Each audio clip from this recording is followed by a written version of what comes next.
space, thought is the movement of fear. Right? That's a fact. Not described by the speaker, but if you have observed it yourself, that's an absolute fact. You can't escape from it. You can't escape from it. You can't escape from facts. It's always there. You might try to avoid it. You might try to suppress it. Do every kind, but it's always there. Right? And if you give complete attention to the fact is not. Psychological. You understand? So, the content of our consciousness is the movement of thought, time and space. Whether that space is very limited or wide, extensive, it is still a movement of time, space, thought. As we pointed out, together, pleasure. Right?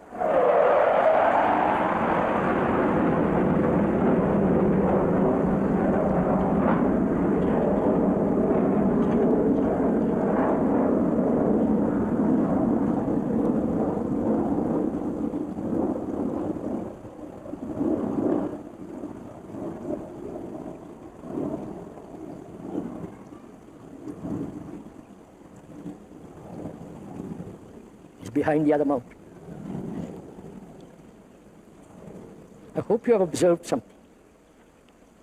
The extraordinary mechanical power of that instrument. Right? The tremendous power. And thought has created it.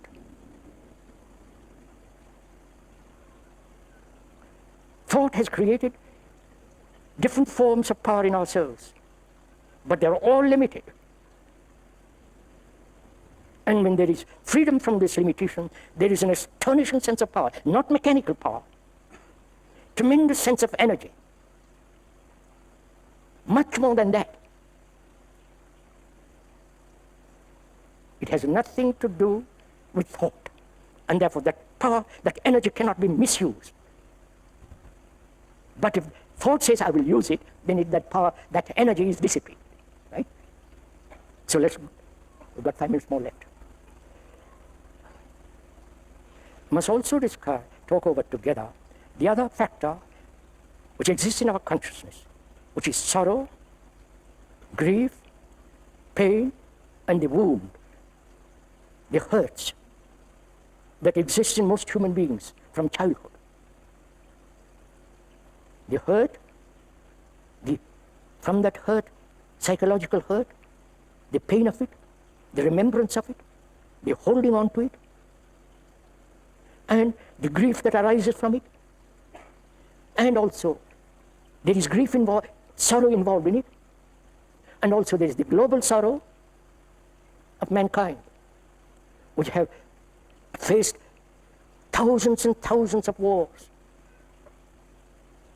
Millions and millions of people have cried.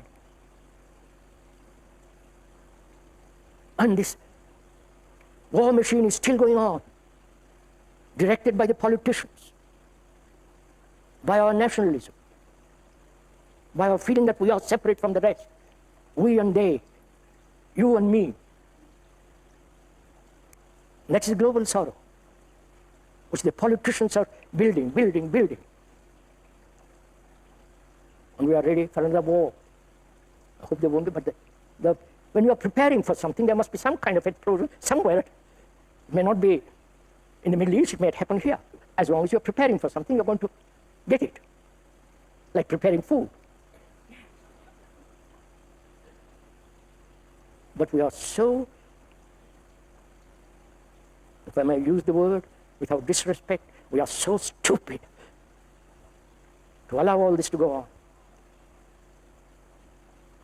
Terrorism, you know the whole of it. So, we are asking, perhaps we shall continue with it next, day after tomorrow, we are asking whether this whole pattern of being hurt, lonely, pain, resistance, withdrawal, isolation, which causes further pain, grief, sorrow of my son's death, sorrow of losing something, losing some precious belief that I've held,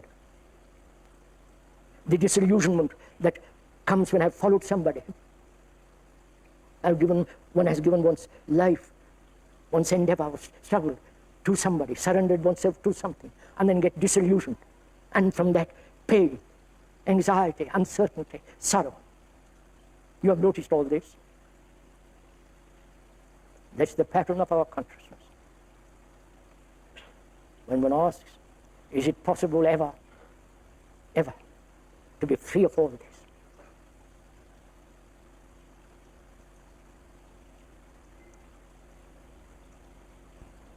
It is possible if we apply, not endlessly talk about it.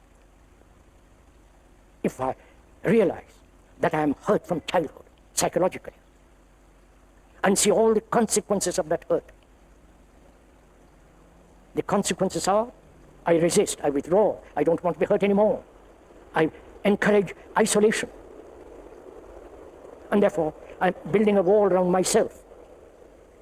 And my wife also is hurt, and she's doing the same thing, right? I don't know if you already realize all these things. So that is the consequences of being hurt from childhood is pain, resistance, withdrawal, isolation, more and more, deeper and deeper fear. And the global sorrow of mankind, I don't know if you have ever thought about it.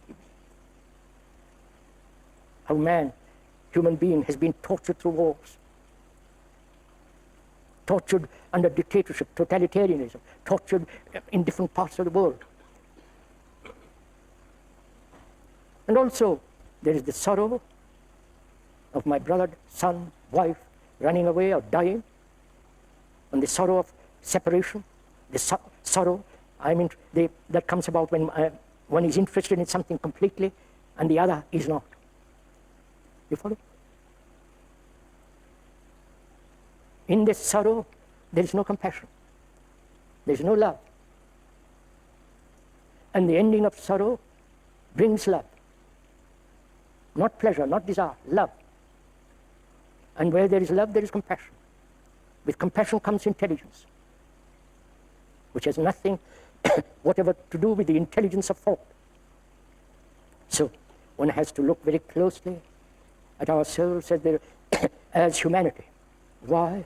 We have borne all these things all our lives.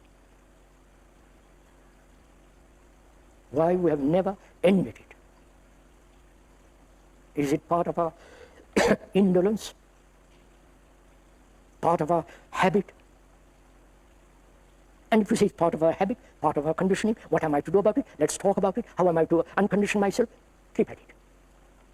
That's what we're all doing. I can't find the answer, I'll go to the guru next door, or further away, or priest, or this or that. We never say, look, let me look at myself closely and see if break through it, like any habit. If you have a habit of smoking, it can be broken very easily. Or drugs, alcohol. But we say, what does it matter? I'm getting old anyhow, the body is destroying itself, so little more pleasure, what does it matter? So we carry on. We don't feel utterly responsible for all the things we do. We either blame on the environment, on society, on our parents, on the past hierarchy. It is genetic, some excuse, but never apply it. And if one really says, the immediate urge to find out why I am hurt, why one is hurt. One is hurt because one has built an image about oneself. That's a fact. When you say I am hurt, it's the image that you have about yourself. Somebody comes along and puts his heavy boot on that image, and you get hurt. Right? You get hurt through comparison. I am this, but somebody else is better. As long as one has an image about oneself, you're going to get hurt. That's a fact. But if you pay attention to that fact, that as long as you have an image of any kind, somebody is going to put a pin into it. As long as I have an image about myself, because I address lots of people, big audience, becoming stupidly famous in the world, and all that rot that goes on with reputation, and I want to maintain that, you're going to hurt it. Somebody has bigger audience. You follow? So I get hurt. So as long as there is comparison, as long as there is... Oh, straight.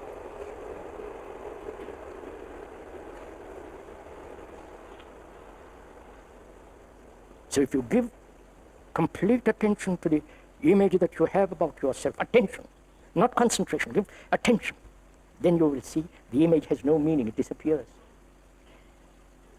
Right, we'll stop. We'll continue that tomorrow.